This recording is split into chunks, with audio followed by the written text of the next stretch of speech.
మీ రామచంద్రరావు గారిని కానీ బండి సంజయ్ కుమార్ గారిని ఒకటే అడుగుతా ఉన్నాను. వందే మాతరం మీద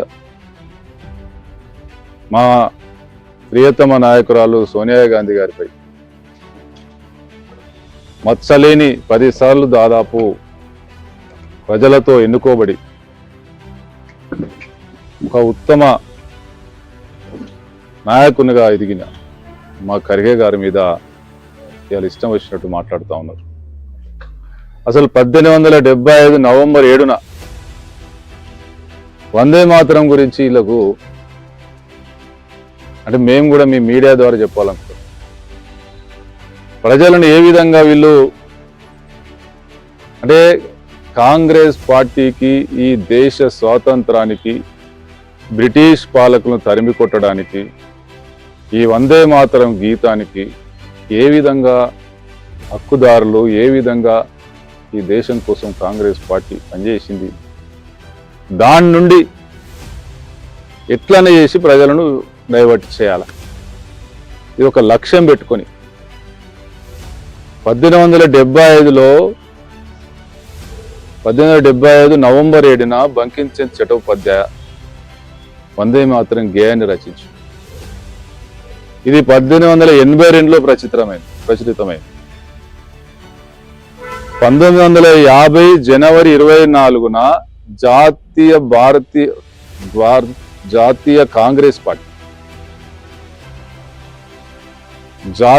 కాంగ్రెస్ పార్టీ ఈ గీతాన్ని జాతీయ గీతంగా ఆమోదించింది. ఇప్పుడు 1950లో 50 జనవరి 24న ఈ భారతీయ జనతా పార్టీకి సంబంధించి మూలాలు భారతీయ జనతా పార్టీకి సంబంధమే లేదు. అప్పటి వరకు వీళ్ళకి అసలు ఎటువంటి వ్యవహారం లేదు. 1951లో జనసంఘ్ పార్టీ పుట్టింది అక్టోబర్ 21. అది ఎవరు? శ్యామ్ ప్రసాద్ ముఖర్జీ ద్వారా ఈ జనసంఘ్ పార్టీ పుడితే దాని తర్వాత 1977లో జనతా పార్టీ అయింది. 1980లో భారతీయ జనతా పార్టీ అయింది. ఏం సంబంధం? వందే మాతరం గీతానికి మీకేం సంబంధం? ఈ వందే మాతరం గీతాన్ని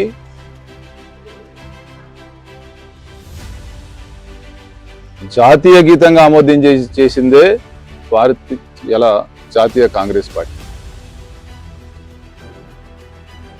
ఇలా మీరు మాట్లాడతారు. ఈ దేశానికి స్వాతంత్రం తీసుకురావడంలో గాంధీ కుటుంబం ప్రాణ త్యాగాలు చేస్తే, దేశం వచ్చిన తర్వాత కూడా ప్రాణ త్యాగం చేసి ఈ దేశానికి స్వాతంత్రం తీసుకురావడంలో కీలక పాత్ర పోషించడమే కాక ప్రాణ త్యాగాలు చేసినటువంటి కుటుంబం మీద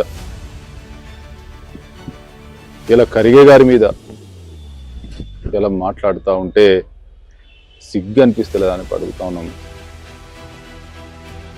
వీళ్ళ పాత్ర వందే మాతరం గీతంపై వీళ్ళ పాత్ర ఏంది అని అడుగుతాం. ఏది పడితే అది మాట్లాడి వాళ్ళ లక్ష్యం ఒకటే, కాంగ్రెస్ పార్టీకి ఈ దేశానికి స్వాతంత్రం తీసుకొచ్చినటువంటి కాంగ్రెస్ పార్టీకి ఈ దేశం కోసం ప్రాణత్యాగం చేసినటువంటి ఎంతో మంది త్యాగదనులు వీళ్ళందరి నుంచి ప్రజల దృష్టి మళ్లించాల. ఏ విధంగా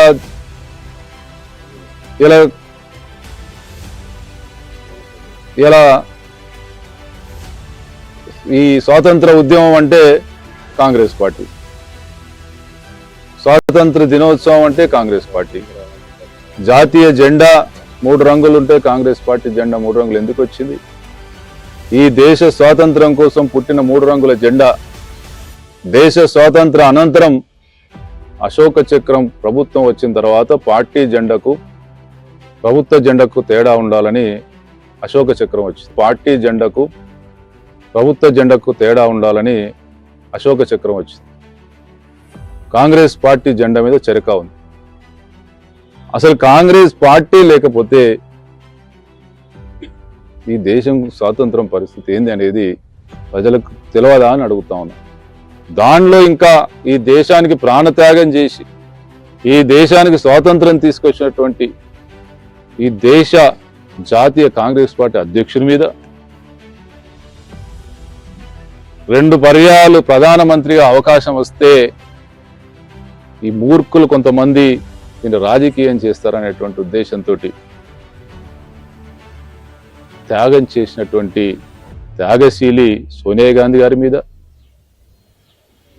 బురద జల్లే ప్రయత్నం చేస్తా అంటే కాంగ్రెస్ పార్టీ చూస్తూ ఊరుకోదని చెప్పి హెచ్చరిస్తా ఉంది.